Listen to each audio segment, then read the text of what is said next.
നിങ്ങൾ എത്രയോ ഞാൻ താങ്കൾ പറഞ്ഞു എന്നല്ല പറഞ്ഞത്, ചില ചാനൽ ചർച്ചകൾ ഞാൻ കണ്ടിട്ടുണ്ട്. അപ്പൊ എന്നെ അങ്ങനെ വലിച്ചിഴക്കേണ്ട ഒരു കാര്യമേ ഇല്ല. കോൺഗ്രസിനകത്ത് എല്ലാം ഭദ്രമാക്കി കൊണ്ടുപോവുക, കോൺഗ്രസിൻ്റെതായിട്ടുള്ള ഒരു മുഖ്യമന്ത്രി, UDF-ൻ്റെതായിട്ടുള്ള മുഖ്യമന്ത്രി അവിടെ ഉണ്ടാക്കുക എന്ന ദൗത്യ നിർവഹണത്തിൽ എൻ്റേതായിട്ടുള്ള സുപ്രധാനമായ പങ്ക് വഹിക്കുക എന്നത് മാത്രമാണ് എൻ്റെ കടമ. അതിനപ്പുറം ഏതെങ്കിലും സ്ഥാനത്തിന് വേണ്ടി കടിപിടിച്ച് വലിച്ചു മുന്നോട്ട് കൊണ്ടുപോയി പാർട്ടിയിലെ ഐക്യം തകർക്കുക എന്നുള്ളത് എൻ്റെ അജണ്ടയിൽ പെടുന്നതേ അല്ല. രണ്ട് കാര്യങ്ങളാണ് പറയാനുള്ളത്.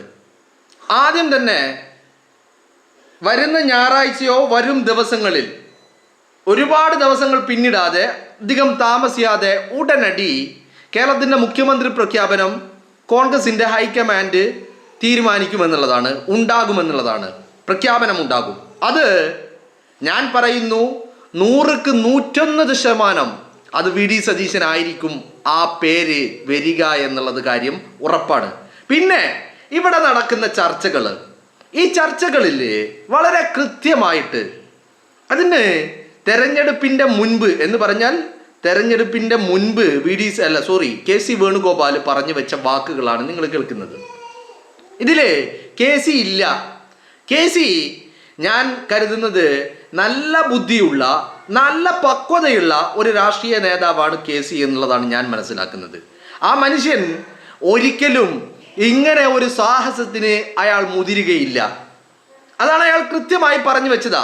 ആ പറഞ്ഞു വെച്ച അയാളുടെ നിലപാടിൽ മാറ്റം ഉണ്ടായിട്ടുണ്ട് എന്ന് ഞാൻ കരുതുന്നില്ല. അതിന് കാരണങ്ങൾ പലതുണ്ട്. പിന്നെ എവിടെ നിന്ന് ഈ ചർച്ചകൾ വരുന്നു എന്നുള്ളത് ആദ്യം നമുക്ക് നോക്കാം. ഈ ചർച്ചകൾ ഉണ്ടാകുന്നത് വളരെ കൃത്യമായിട്ട് കോൺഗ്രസിനകത്ത് നിന്ന്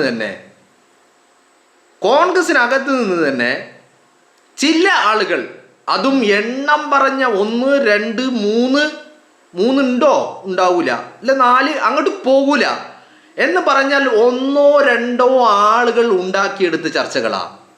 അവരാ ചർച്ചകൾ ഉണ്ടാക്കാനുണ്ടായ കാരണം എന്ന് പറയുന്നത് ആ വ്യക്തികൾ മോശക്കാരായിട്ടൊന്നല്ല, പക്ഷേ ആ വ്യക്തികൾക്ക് അവരുടേതായ, കൃത്യമായിട്ട് ഞാൻ പേര് പറഞ്ഞാൽ ഈ ചർച്ചകൾക്ക് ഒക്കെ ആധാരം സുധാകരൻ എന്ന് പറയുന്ന വ്യക്തിയാണ്. സുധാകരൻ വലിയ നേതാവൊക്കെയാ. സുധാകരന് കുഴപ്പങ്ങളൊന്നുമില്ല, ഉണ്ടായിരുന്നില്ല. പക്ഷേ ഇപ്പോൾ കുഴപ്പങ്ങളുണ്ട്. ഇപ്പോൾ കുഴപ്പങ്ങൾ എന്താണെന്ന് ചോദിച്ചാൽ സുധാകരന് അയാളുടെ പ്രായത്തിൻ്റെതായ പ്രശ്നങ്ങൾ തുടങ്ങിയിട്ടുണ്ട്. അത് അയാളെ അലട്ടുന്നുണ്ട് വല്ലാതെ. അത് തന്നെയാണ് പ്രശ്നങ്ങൾ. സുധാകരൻ സംഭവം നിങ്ങൾ ഈ നോട്ടിഫിക്കേഷൻ വന്ന് സ്ഥാനാർത്ഥി പട്ടിക വരുന്നതിന് മുമ്പ് നിങ്ങൾ കണ്ടതാണ്. കേരളത്തിലെ മാധ്യമങ്ങൾ സുധാകരൻ്റെ പേര് വെച്ച് വലിയ ചർച്ചകൾ ഉണ്ടാക്കി. അതിനും കാരണക്കാരൻ സുധാകരൻ തന്നെയാണ്. സുധാകരന് ഒരു വാശി ഉണ്ടായിരുന്നു, മത്സരിക്കണമെന്നുള്ള വാശി. ആ വാശിയിൽ നിന്നാണ് ഇതൊക്കെ തുടങ്ങുന്നത്. ആ മത്സരിക്കാൻ പറ്റാതെ വന്നതുകൊണ്ട് ഉള്ള ചില പ്രശ്നങ്ങളാണ് സുധാകരൻ ഇപ്പം കാണിക്കുന്നത്. ആ മത്സരിക്കാൻ പറ്റാതെ ആയതിൻ്റെ ചില ഒരു അസ്വസ്ഥതയാണ് സുധാകരൻ ഇപ്പം കാണിച്ചു കൊണ്ടിരിക്കുന്നത്. സുധാകരൻ്റെ പ്രശ്നം എന്ന് പറയുന്നത് അയാളൊരു നല്ല നേതാവല്ലായിട്ടോ അയാൾ പാർട്ടിക്ക് വേണ്ടി പ്രവർത്തിക്കാതിരുന്ന ഒരു വ്യക്തിയായിട്ടോ അല്ല ഞാൻ കാണുന്നത്. മറിച്ച് സുധാകരൻ്റെ പ്രശ്നം തുടങ്ങുന്നത് അയാളുടെ പ്രായാധിക്യത്തിൻ്റെ പ്രശ്നമാണ്. ആ പ്രശ്നമാണ് ഈ പ്രായം കൂടുന്തോറും പിടിവാശി കൂടും എന്ന് പറയുന്ന ഒരു പ്രശ്നമുണ്ടല്ലോ, അതാണ് ഈ നടന്നുകൊണ്ടിരിക്കുന്നത്. കൃത്യമായിട്ട് KC വേണുഗോപാൽ പറഞ്ഞ നിലപാടിൽ KC വേണുഗോപാൽ ഉറച്ചു നിൽക്കുന്നു എന്നുള്ളത് തന്നെയാണ് ഞാൻ മനസ്സിലാക്കുന്നത്. KC വേണുഗോപാൽ ഒരിക്കലും KC വേണുഗോപാൽ എന്ന് പറയുന്നത് ഈ രാജ്യത്ത് കോൺഗ്രസ് പ്രസ്ഥാനത്തെ ഇപ്പോൾ തെരഞ്ഞെടുപ്പ് ഏത് സംസ്ഥാനങ്ങളിലും തെരഞ്ഞെടുപ്പിൻ്റെ എല്ലാ ചുമതലകളിലും മുന്നിൽ നിന്ന് നയിക്കുന്ന ഒരു നേതാവാ. അയാൾ കേരളത്തിലേക്ക് വന്നു കഴിഞ്ഞാൽ അത് വരുമെന്ന് എനിക്ക് തോന്നുന്നില്ല. അങ്ങനെ ഒരു മണ്ടത്തരം, അതിനൊരുപാട് കാരണങ്ങളുണ്ട്. First of all KC Venugopal വന്നു കഴിഞ്ഞാൽ 2 ബൈ ഇലക്ഷനുകൾ നടക്കും, ഉപതെരഞ്ഞെടുപ്പുകൾ.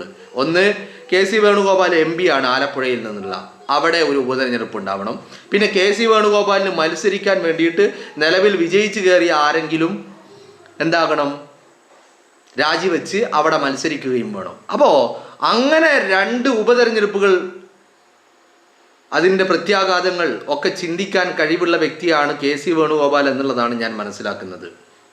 പിന്നെ ഈ പറയുന്ന ചർച്ചകൾ ഒരു പരിധിവരെ കെ സുധാകരൻ എന്ന് പറയുന്ന മനുഷ്യൻ്റെ വാക്കുകൾക്ക് വലിയ പ്രാധാന്യം നൽകി അതിനനുസരിച്ച് ഊഹാപോഹങ്ങൾ ഉണ്ടാക്കിയെടുക്കുകയാണ് കേരളത്തിലെ മാധ്യമങ്ങൾ ചെയ്തുകൊണ്ടിരിക്കുന്നത്.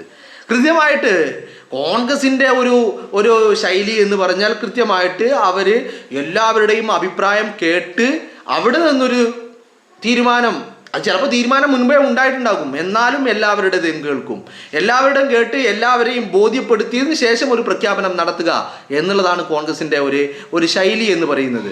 അപ്പോൾ അതുമാത്രമാണ് നമ്മളിവിടെ കണ്ടുകൊണ്ടിരിക്കുന്നത്. പിന്നെ അതിനിടയിൽ കേരളത്തിലെ മാധ്യമങ്ങൾ ആവോളം വേണ്ടുവോളം പണിയെടുക്കുന്നുണ്ട് എന്നുള്ള ഒരു കാര്യം മാത്രമേ ഉള്ളൂ.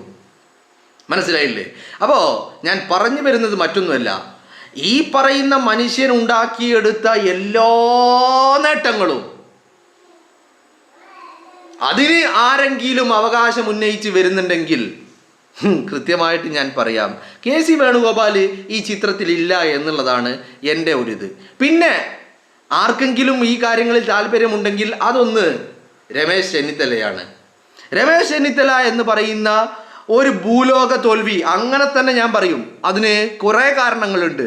ഈ പാർട്ടി 2021 അധികാരത്തിൽ വരാതെ ഒരു തുടർഭരണം പിണറായി വിജയൻ ഉണ്ടാക്കി കൊടുക്കാൻ കാരണക്കാരൻ ഈ രമേശ് ചെന്നിത്തലയാണ്. അയാൾക്ക് ഈ പാർട്ടിയെയും മുന്നണിയെയും ഒരുമിച്ച് നിർത്തുവാനും അണികളെ കയ്യിലെടുക്കുവാനും അണികൾക്ക് ആത്മവിശ്വാസം നൽകുവാനുമുള്ള കരുത്തുണ്ടായിരുന്നില്ല എന്നുള്ളതാ.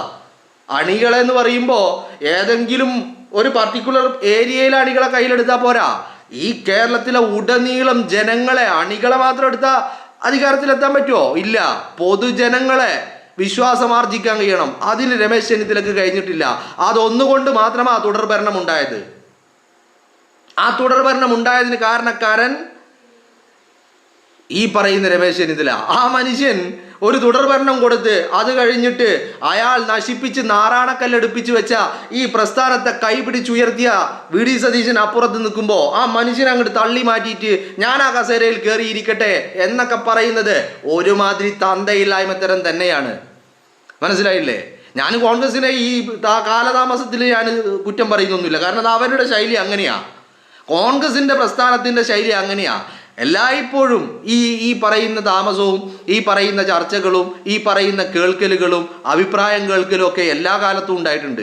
അത് തുടരുകയും വേണം എന്നുള്ളത് തന്നെയാണ് അഭിപ്രായം. പക്ഷേ അവസാനം പണിയെടുത്തവനെ മാറ്റി നിർത്തിയിട്ടുണ്ടെങ്കിൽ ജനങ്ങൾ തന്ന ഈ വിജയമുണ്ടല്ലോ, ജനം ഒന്നടങ്കം തെരുവിലേക്ക് ഇറങ്ങും.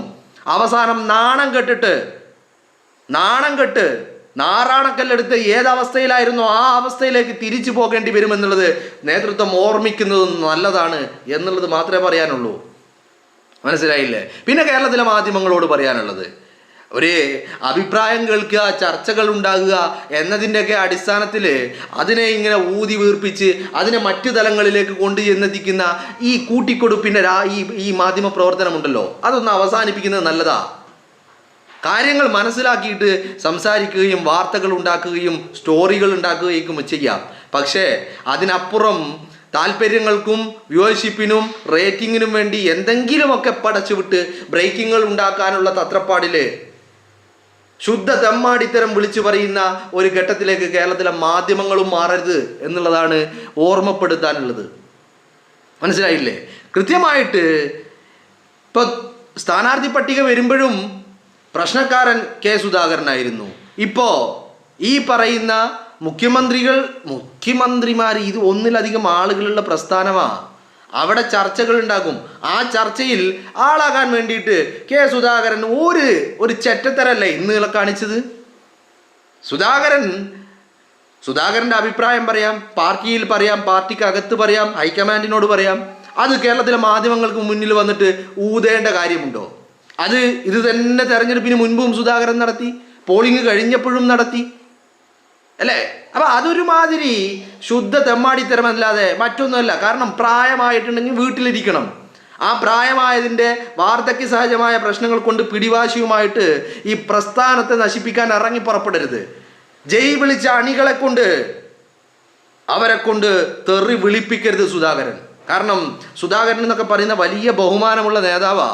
ആ മനുഷ്യൻ പണിയെടുത്തിട്ടുണ്ട് കണ്ണൂർ ജില്ലയിൽ.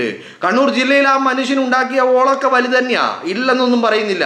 പക്ഷേ അത് കഴിഞ്ഞിട്ട് ഈ അടുത്ത കാലത്ത് നടത്തിയതൊക്കെ പാർട്ടിയെ പ്രതിസന്ധിയിലാക്കുന്ന രീതിയിലുള്ള ഏർപ്പാടുകളാണ് സുധാകരൻ്റെ ഭാഗത്തുനിന്നുണ്ടായിട്ടുള്ളത്. മനസ്സിലായില്ലേ? അപ്പോൾ അത്തരം ഏർപ്പാടുകളിൽ നിന്ന് മാറി നിൽക്കേണ്ട സമയം അതിക്രമിച്ചിട്ടുണ്ട്. അധികാരത്തിനും കസേരക്കൊക്കെ ആവശ്യമായ കസേരയും അധികാരമൊക്കെ കിട്ടിയ മനുഷ്യനാ. ഇനിയും അതിൻ്റെ പിന്നാലെ നടന്ന് എനിക്ക് വേണം എനിക്ക് വേണം എനിക്ക് വേണമെന്ന് പറയുന്ന ആ വാശി പിടിക്കുന്ന ഏർപ്പാടുണ്ടല്ലോ, അതൊക്കെ നിർത്തി പോകേണ്ട സമയം കഴിഞ്ഞിരിക്കുന്നു. പണിയെടുത്ത് ജനങ്ങളെ വിശ്വാസത്തിലെടുത്ത് ജനപിന്തുണയാർജിച്ച് ജനങ്ങളുടെ സപ്പോർട്ടും ജനങ്ങളുടെ വോട്ടും ഞാൻ ആവർത്തിച്ച് പറയുന്നു, പലതവണ പറഞ്ഞതാണ്, എന്നാലും പറയുക, ജനം വോട്ട് ചെയ്തത് വി ഡി സതീശനാ. ജനം വോട്ട് ചെയ്തത് സതീശന്റെ നിലപാടുകൾക്കാ. ജനം വോട്ട് ചെയ്തത് സതീശന്റെ കാഴ്ചപ്പാടുകൾക്കാ. ജനം വോട്ട് ചെയ്തത് സതീശനെ കേരളത്തിന്റെ മുഖ്യമന്ത്രി കസേരയിൽ ഇരുന്ന് കേരളത്തെ നയിക്കുന്നത് കാണാൻ വേണ്ടിയിട്ടാ. ആ ജനതയെ തെരുവിലിറക്കരുത്. തിരുത്തേണ്ടവരെ തിരുത്തിയിട്ട് തന്നെ പോകും. ജനം ഒരു കാര്യം തീരുമാനിച്ച അത് മറികടക്കാൻ ശ്രമിച്ചു കഴിഞ്ഞാൽ തീരുമാനങ്ങളും അധികാരങ്ങളും നിങ്ങളുടേതാണ് എന്നുള്ള അർത്ഥത്തിൽ പിണറായി വിജയന് വന്നതിനേക്കാൾ വലിയ തിരിച്ചടി നിങ്ങൾക്കുണ്ടാകും എന്നുള്ളത് ഓർക്കുന്നത് നല്ലതാ. അതുകൊണ്ട് ജനം ആഗ്രഹിക്കുന്നത്, ജനമാണല്ലോ അധികാരം തന്നത്, ജനമാണല്ലോ പാർട്ടിക്ക് ഇത്ര വലിയ വിജയം തന്നത്, അഭിമാനിക്കാൻ മാത്രമുള്ള വിജയം ജനം നൽകിയിട്ടുണ്ടെങ്കിൽ ആ ജനതയുടെ വികാരം മാനിച്ചുകൊണ്ടായിരിക്കണം ഓരോ തീരുമാനങ്ങളും എടുക്കേണ്ടത് എന്നുള്ളതാ. അതിനപ്പുറത്തേക്ക് ഈ പറയുന്ന എന്തെങ്കിലും ആരെങ്കിലും പറഞ്ഞതിൻ്റെ അടിസ്ഥാനത്തിൽ തീരുമാനം എടുത്തു കഴിഞ്ഞാൽ അത് വലിയ അർത്ഥത്തിൽ തിരിച്ചടികൾ ഉണ്ടാക്കുമെന്നുള്ളത് ഓർമ്മയിലുണ്ടാകുന്നത് നല്ലതാണ്.